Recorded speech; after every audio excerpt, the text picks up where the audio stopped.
In this video, we'll be talking about the product and quotient rules. Example 1 says use the power rule to find the derivative of y equals this polynomial.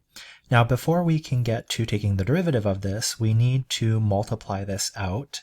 And I'm going to multiply this using the box method. So we have 5x squared minus 4x, and then we have 2x plus 3. So if I multiply here, we get 10x cubed minus 8x squared, 15x squared, and then negative 12x. So I can rewrite my original function as 10x cubed plus 7x squared. Notice that we have like terms here, so we can combine those. And then minus 12x. From here, I can use the power rule on each of these terms to get 30x squared plus 14x minus 12. And here is our final answer for example 1.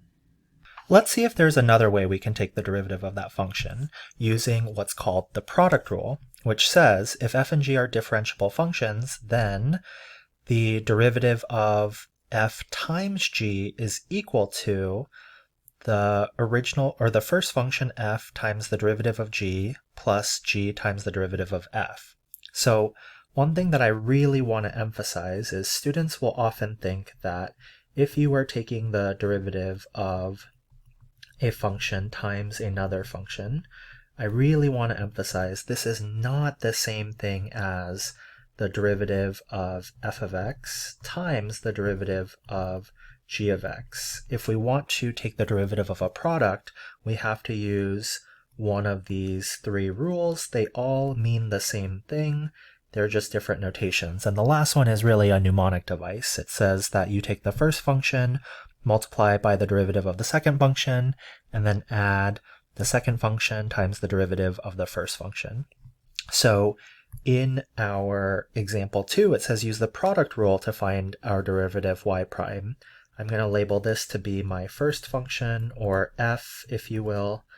This is my second function, or g, whatever you want to call it.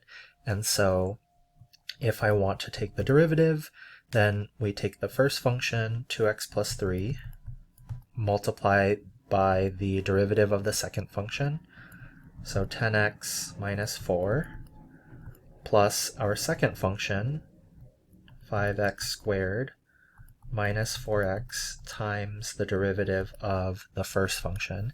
Now that doesn't look like the thing that I have boxed above, but let's see if we can simplify this so that it matches up. First I want to multiply these out, and earlier I used the box method, so why don't I change it up, and in this case I will FOIL. So that will be 20x squared minus 8x plus 30x minus 12.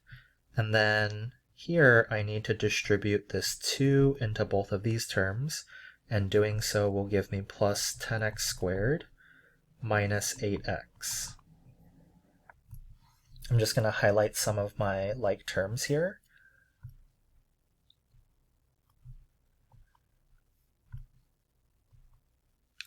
And so combining all of those, we get y prime is equal to 30x squared plus 14x minus 12. And this does match what we got above, so it's nice that we were able to take this derivative two different ways. You may be questioning the significance of the product rule. However, sometimes we have to use the product rule. We'll see some examples of this soon. Example 3 says, prove that the derivative of a constant times f of x is equal to the constant times the derivative of f of x using the product rule. So I would like to take the derivative of a constant times a function. And if I use the product rule, this will equal the first one times the derivative of the second one plus the second function times the derivative of the first function. Now remember, c is a constant, and anytime you are taking the derivative of a constant, it is equal to 0. So f of x times this will also equal 0.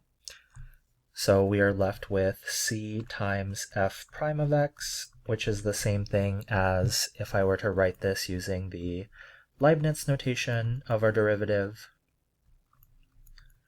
And so we have proven what we set out to do, so I will use my little mathematical proof symbol to show that we're done. Example 4 says find the following derivatives.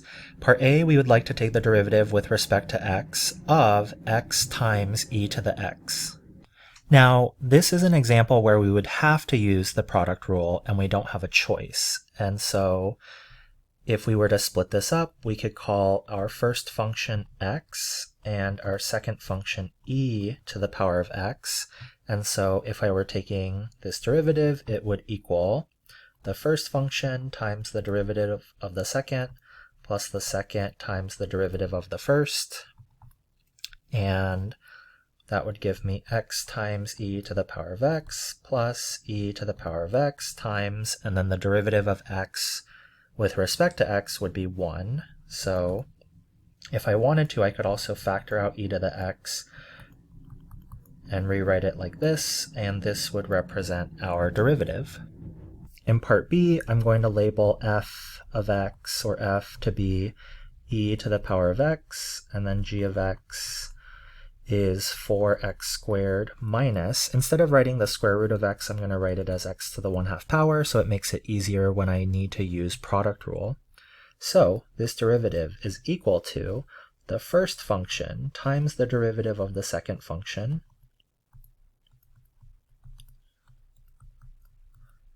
plus the second function times the derivative of the first function. Now, if we wanted to, we could factor out e to the x. I'm just going to go ahead and leave my answer like this. Example 5 says find the derivative of f of y equals 5y minus 1 over 2 times the square root of y by separation and by using the product rule. I'm going to split my screen in half, and we want to do this using separation as one method. So what it means by that is I'm going to take my function and rewrite it as 5y over 2 times y to the 1/2 power. And basically I'm separating this or splitting this up into two different fractions. And then I could rewrite this as y to the negative 1/2 power. I still need to simplify this so that I can use the power rule on it. So I have f of y is equal to 5/2. Then I know that my exponent rules say that I can subtract the exponents. So this becomes y to the 1/2 like that. From here, I can start to use the power rule. So I have 5/2. I will bring down my exponent, decrease my exponent by 1. Same thing here. I will bring down my exponent and decrease my exponent by 1. I want to clean this up and simplify. So 5/4 y to the negative 1/2 power plus 1/4 y to the negative 3/2 power. And there's our answer for that part. Let's work on taking this derivative now using the product rule. First, we have to rewrite our function so that it's the product of two functions. So I'm going to rewrite this as 5y minus 1 over 2 times 1 over the square root of y. However, I also want to rewrite this so that it's easier for me to use the power rule on it. So that is the same thing as y to the negative 1/2 power. And now it will be easier for us to use the product rule. And before I do that, I'm also going to split this thing up into two different fractions. So this would be 5/2 y minus 1/2. Okay, so this is my first function. Maybe I'll call this f. This is my second function. I can call that g. So f prime of y is equal to my first function times the derivative of the second function plus the second function times the derivative of the first. The first function is a linear function, and so we have 5/2, and then if I took the derivative of the constant term, that would just be 0, so I can leave it at that. Now what I want to do is I want to distribute this, and then I'm going to multiply these two things together so that we can try to see if it ends up equaling the same thing that we had using the separation method. So 5/2 times -1/2, that is -5/4 y, and this is y to the first power, so I'm going to add the exponents 1 and -3/2. That would give me -1/2 plus 1/4 y to the -3/2. And then now if I multiply the stuff after the plus sign, I would get 5/2 y to the -1/2. So now I will note that this y to the -1/2 power and this one, they have the same base and the same exponent, meaning that we have like terms. So what I can do is I can add -5/4 plus 5/2 by finding a common denominator. And that would be -5/4 plus 10/4, which would give me 5/4.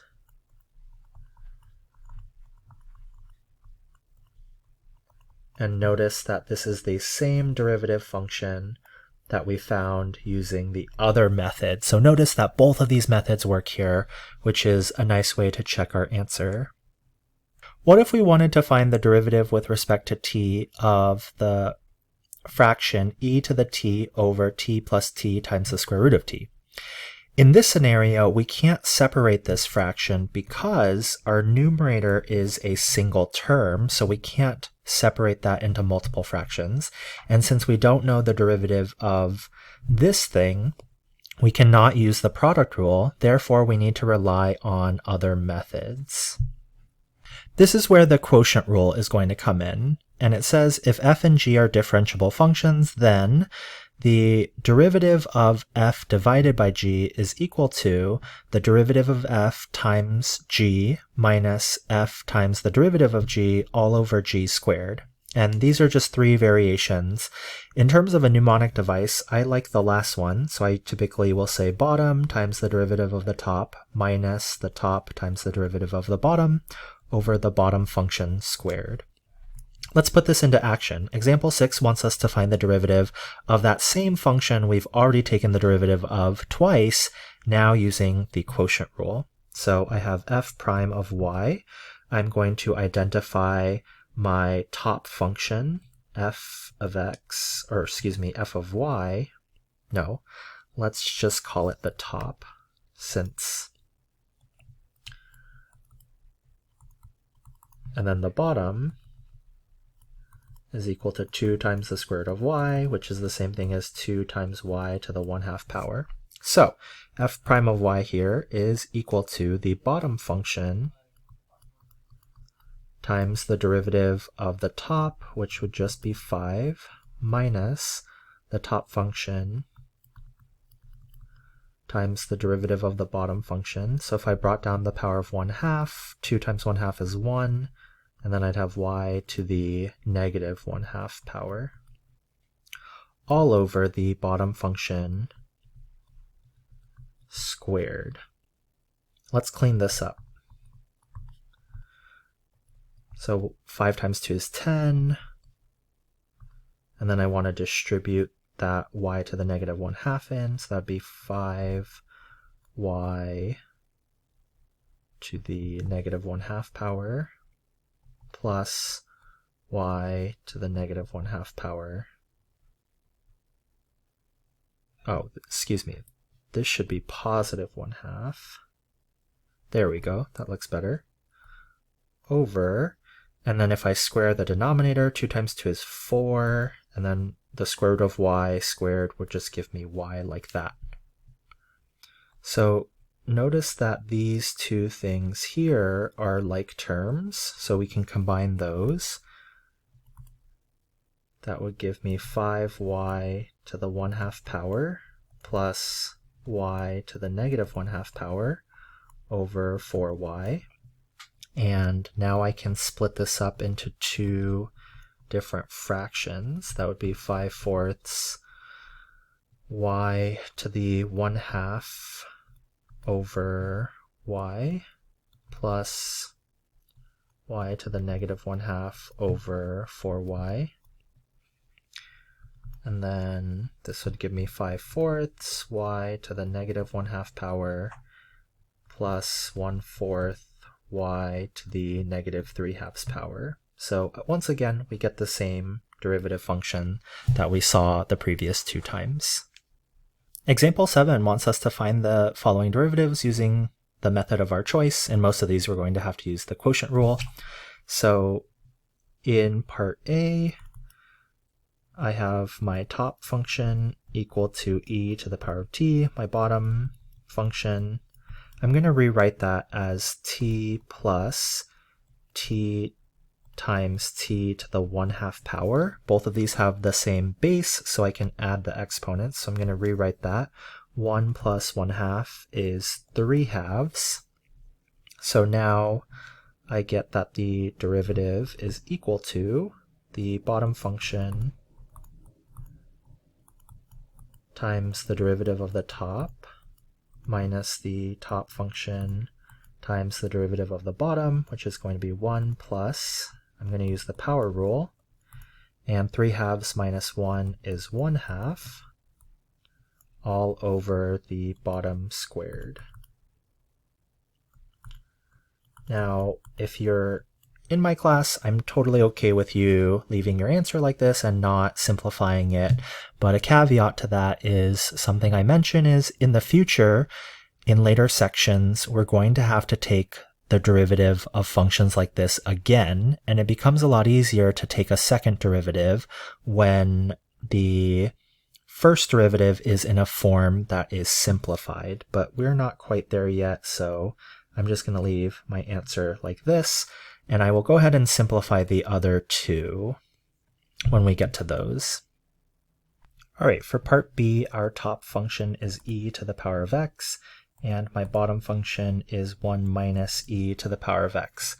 So if we were taking the derivative, we have the bottom function times the derivative of the top function minus the top function times the derivative of the bottom function. Now, I want to just come off to the side here and say if I was taking the derivative of 1 minus e to the power of x, if you don't know how to take the derivative of that, first off, I can split this up into the derivative of 1 and then minus the derivative of e to the power of x. I know that the derivative of any constant is 0. And I know that the derivative of e to the x is e to the x. So finally, this would equal negative e to the power of x. And then all over the bottom function squared. Okay, so here let's do some simplification so that if we did decide to take another derivative, it would be easier to do so. I'm going to distribute this. We would have e to the power of x minus, now I'm multiplying e to the x times e to the x. That would give me e to the x quantity squared. And remember from exponent rules that if you raise an exponent to an exponent like this, then you multiply the exponents. So this would be e to the power of 2x. And then I'm going to multiply these two things together. They're both negative, so that's going to result in plus e to the power of 2x over 1 minus e to the power of x squared like this. Notice that these are like terms, so my final answer is e to the x over 1 minus e to the x quantity squared. And that's it for part B. Okay, for part C, my top function is t squared plus 2. My bottom function is t to the 4th power minus 3t squared plus 1. So my derivative then is equal to the bottom function times the derivative of the top function minus the top function times the derivative of the bottom all over the bottom squared.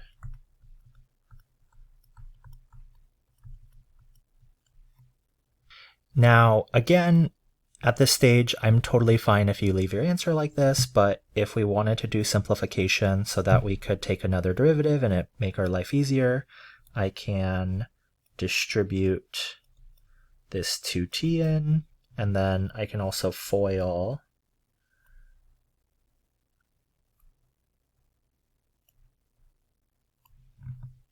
like that. So we get 2t to the 5th power minus 6t cubed plus 2t minus, I'm going to put some brackets here, and if we are foiling, we get 4t to the 5th power minus 6t cubed plus 8t cubed minus 12t all over my same denominator. I'm not going to multiply this out, and I'm just going to leave this as is. Notice that these two things are like terms, and I'm going to combine them into 2t cubed. And from there, we could do some more simplification in the numerator. All right, so I have 2t to the 5th minus 4t to the 5th if I were to distribute this negative sign. So that would be negative 2t to the 5th minus 6 minus 2, that would give me minus 8t cubed, and then 2t minus negative 12t, I think that's positive 14t. And once again, I'm just going to leave my denominator as is. And this is looking like my final answer for our derivative function in part C. Example 8 says, if f of x is equal to e to the power of x times g of x, where g of 0 is equal to 2 and g prime of 0 is equal to 5, find f prime of 0. So I'm going to start off by trying to find f prime of x. And notice that I have one function times another function, so I'm going to have to use the product rule. And I have the first function times the derivative of the second function plus the second function times the derivative of the first, which is e to the x. Now that I have this general formula for our derivative, and even though I don't know what my g of x function is, I am given the information that g of 0 is equal to 2 and g prime of 0 is equal to 5, and my goal is to try to find f prime of 0.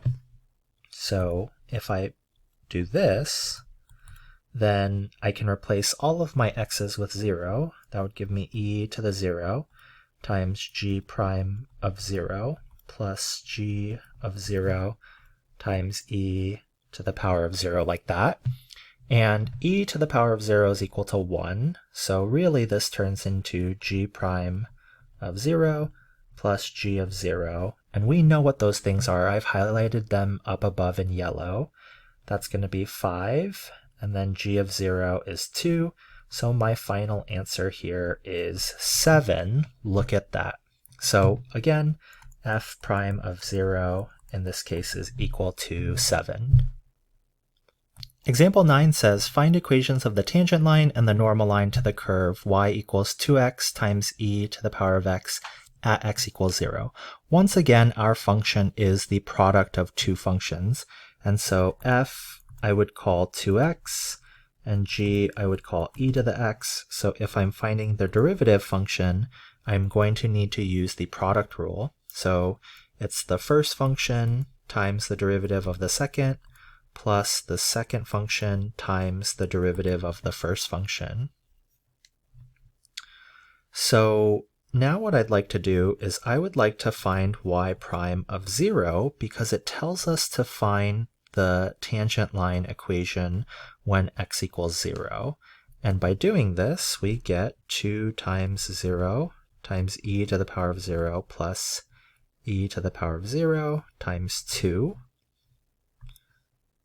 This product here will become 0, and then e to the 0 is 1 times 2. And finally, this simplifies to 2. Now, remember, this represents the slope of our tangent line.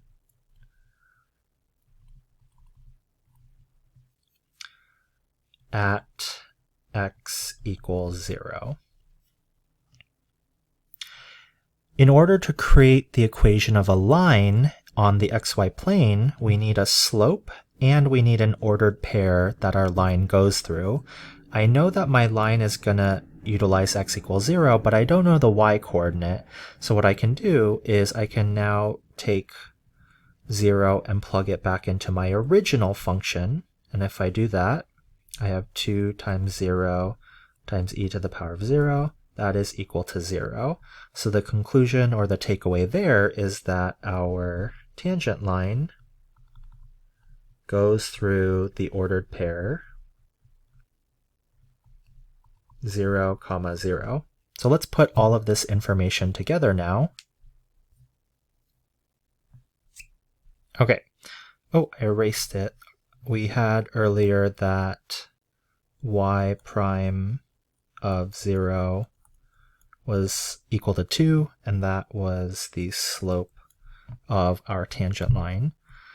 So then, if we're using point slope form, we know we have y minus 0 is equal to 2 times x minus 0.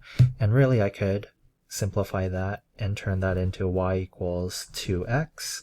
So here is the equation of our tangent line. Now for the normal line, all we have to do is take the opposite reciprocal slope, and that would be help us to find the normal line equation. So the reciprocal of 2 is 1/2, and I want to take the opposite sign. So my equation for my normal line is y equals negative 1/2 x. Example 10 says find the equation of the tangent line to our function at x equals 1. Once again, I want to find my derivative. And this is a quotient, so I'm going to need to use the quotient rule. So it's the bottom function times the derivative of the top minus the top function times the derivative of the bottom function all over the bottom function squared.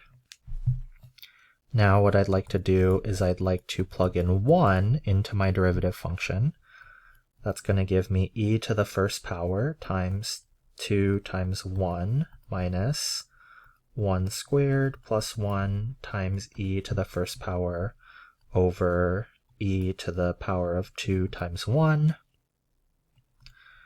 And let's see, this is going to give me 2e minus 2e over e squared. That's going to be 0 over e squared, which is equal to 0. So this means that the slope of our tangent line at x equals 1 is 0. That means that the tangent line at x equals 1 would be horizontal. All right, let's go ahead and evaluate f of 1 so that we can figure out the ordered pair that our line goes through. And that's going to be 1 squared plus 1 over e to the power of 1, and that simplifies to 2 over e. So now if we put all of this together to form the equation of our tangent line, we have y minus 2 over e is equal to 0 times x minus 1. 0 times x minus 1 is just 0, so we get y minus 2 over e is equal to 0, which is the same thing as y equals 2 over e. And 2 over e is a constant, which we expected since our slope of our tangent line is 0, so we would have gotten a horizontal line with this. So our final answer is y equals 2 over e. Example 11 says, consider the functions defined by the table below. Use them to answer the following questions. Part A, we want to find f times g of 1. And if you remember from pre-calculus, f times g of 1 is equal to f of 1 times g of 1. Now please don't get this mixed up with, I'm going to say this is not equal to f composed with g of 1. That would be composition, and that would give us f of g of 1 like that. But if it's just a dot like that, that means multiplication. So this is not what we're doing. This is called composition. And here we have multiplication of two functions. Okay, so in my table, I'm going to find my x value of 1, and then when I plug that into my f function, that's equal to 2. And then I'm going to look at my g function, and when I evaluate g of 1, that gives me 4. So my final answer here is 8 for part A. All right, for part B, I'm trying to take the derivative of f times g, and I want to make sure that you understand that this is not equal to f prime of 1 times g prime of 1. I have to use the product rule, so please be very careful about that. So I have f times g prime of 1, and if I use the product rule, that would be the first function evaluated at 1 times the derivative of the second function evaluated at 1 plus the second function evaluated at 1 times the derivative of the first function evaluated at 1. So let's find each of these things. If I look at my x values, here is x equals 1, and then f of 1 is equal to 2, so let's fill that in. This is equal to 2 times g prime of 1, again in this same column, and then g prime of 1 is equal to negative 1, plus g of 1 is equal to 4, so that's going to be 4 times, and then f prime of 1 is equal to 3, so that's going to be equal to negative 2 plus 12, so we get 10 for part B. In part C, we have f divided by g of negative 3, which is the same thing as f of negative 3 divided by g of negative 3. And so I would find negative 3 in my list of x values. I would find f of negative 3, which is equal to 3, and then g of negative 3 is equal to negative 1, so that ends up being negative 3. And let's move on to part D. In part D, because I'm taking the derivative of a quotient, I need to use the quotient rule. So we have the bottom times the derivative of the top minus the top times the derivative of the bottom, all over the bottom squared.